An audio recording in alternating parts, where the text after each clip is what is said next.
For thousands of years, our ancestors were just another species trying to survive, vulnerable to predators, at the mercy of the seasons, and often on the brink of starvation. But somewhere along the line, everything changed. Humans went from being the hunted to the hunters, from survivors to the undisputed masters of our environment.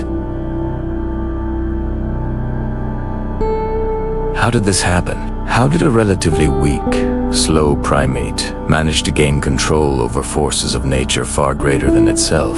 Today, we're exploring the incredible story of how intelligence, technology, and sheer determination allowed humanity to tame the wild world. It all started with a simple act: observation. Early humans were expert students of the natural world. They watched the slow dance of the stars across the night sky, noticing how their positions foretold the coming of winter or the return of spring. They tracked the migrations of great herds and learned the subtle signs that predicted rain or drought. This knowledge wasn't just trivia. It was power.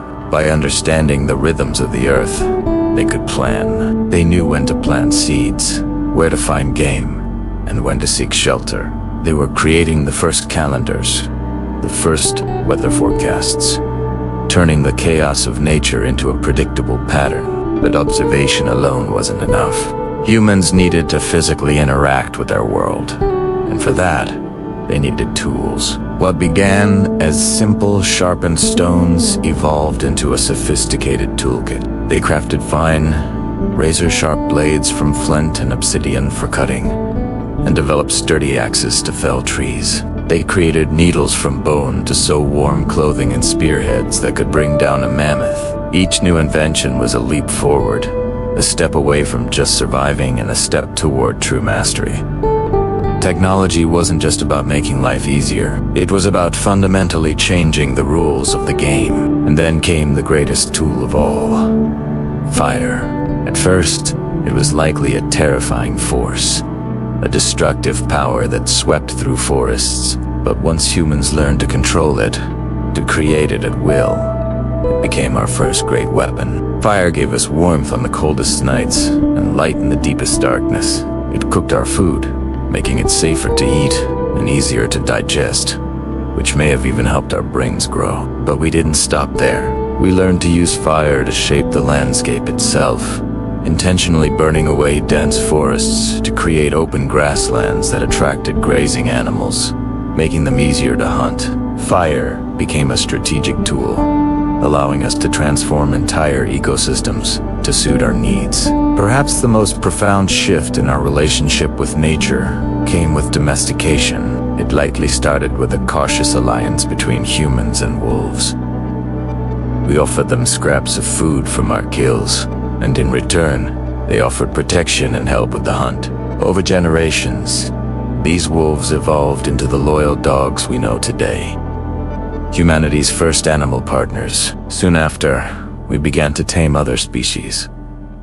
Wild goats, sheep, and cattle were brought into the fold, no longer just a source of a single meal, but a living, walking pantry of meat, milk, and wool. This partnership was revolutionary. It provided a stable food supply and a new source of labor, forever changing the balance of power between humanity and the animal kingdom. With a reliable food source, we no longer had to constantly be on the move. We could settle down.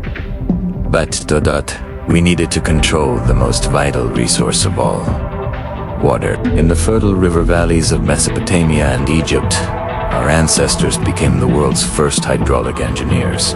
They dug intricate networks of irrigation canals to bring river water to their fields, transforming arid landscapes into lush, productive farmland. They built dams to control floods and store water for the dry season. We weren't just living on the land anymore.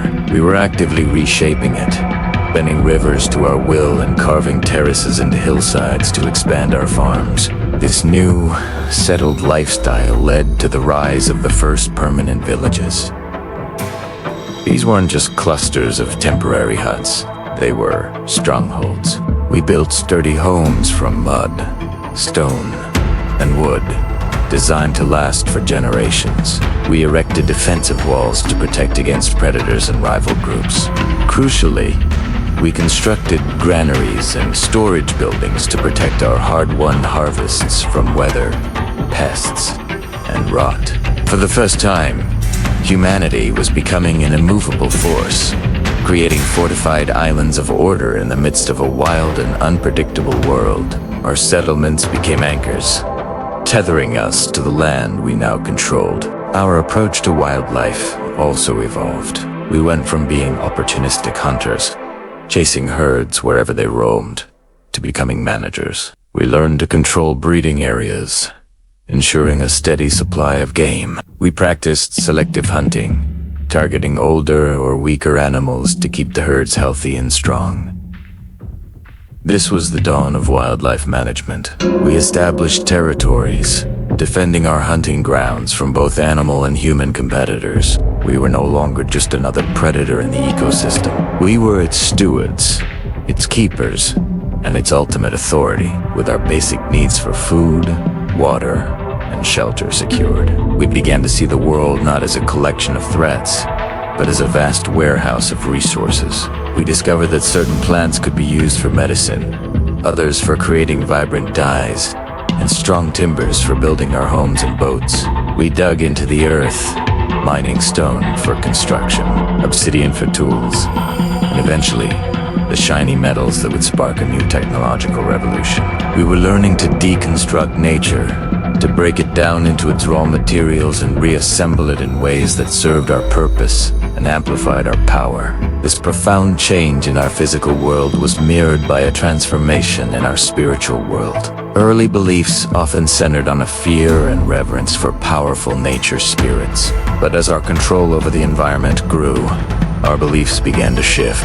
We started to see ourselves as special, as chosen. Our gods and myths began to celebrate human ingenuity and triumph. We venerated great ancestors, legendary kings, and hero figures who had tamed beasts or conquered the land. We began to place humanity at the very center of the cosmos, not as a humble subject of nature, but as its rightful ruler. Of course, this newfound power came with consequences. With a stable food supply, our population exploded. Villages grew into towns, and towns grew into the first cities. This growth fueled an ever-increasing demand for resources, leading to competition and conflict. For the first time, humanity began to exert significant pressure on the environment. We overhunted some species to extinction, cleared vast tracts of forest for fuel and farmland, and in some places, exhausted the soil with intensive agriculture.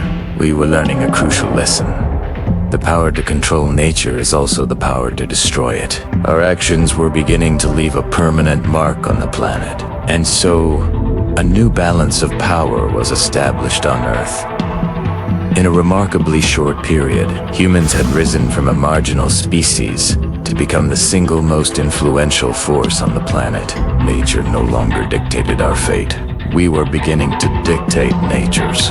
This monumental shift set the stage for everything that was to come: the rise of sprawling cities, the birth of powerful empires, and the dawn of civilization as we know it. The story of our dominance had begun, and the world would never be the same. Thanks for watching. If you found this journey into our deep past fascinating, be sure to like this video and subscribe for more stories about how we became who we are today. See you next time.